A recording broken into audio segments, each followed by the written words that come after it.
Sanki zincir vurulup bu saat kollarıma, sepilip gayret iken elə bil yollarıma.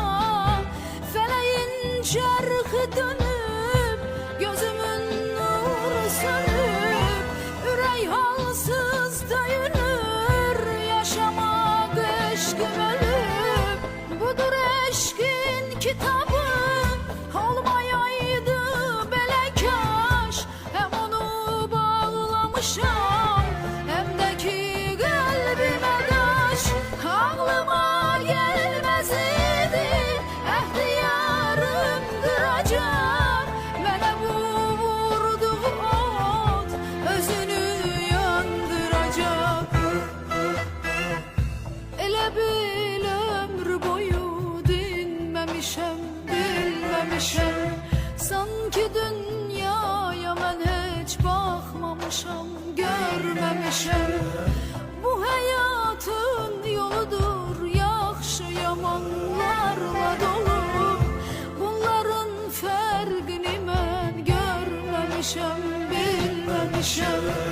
Bu hayatın yoludur, yaxşı yamanlarla dolu. Bunların fərqini mən bilmemişem, bilmemişem.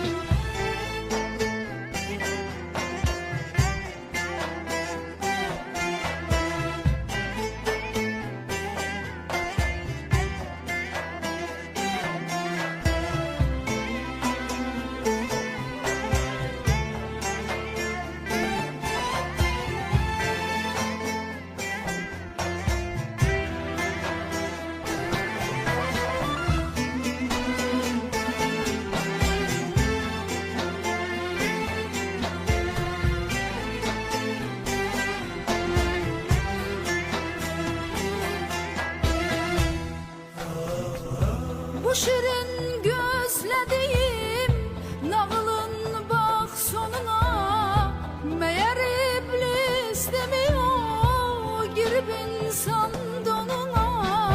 İnanıp hoş sözüne ona verdim canımı, bozdu haincesine ehdimi peymanımı. Budur eşkin kitabı, olmayaydı belə kaş.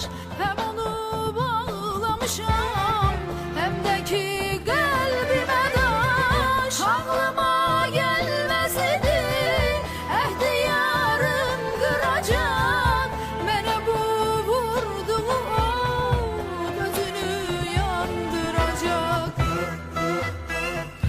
Elə bil ömür boyu dinmemişem, gülmemişem. Sanki dünyaya mən heç bakmamışam, görmemişem. Bu hayatın yoludur, yaxşı yamanlarla dolu. Bunların fərqini mən görmemişem, bilmemişem. Bu hayatın yoludur, yaxşı yamanlarla dolu. Bunların fərqini mən bilmemişem, bilmemişem. Elə bil ömür boyu dinmemişem, gülmemişem. Sanki dünyaya mən heç bakmamışam, görmemişem. Bu hayatın yoludur, yaxşı yamanlarla dolu. Bunların fərqini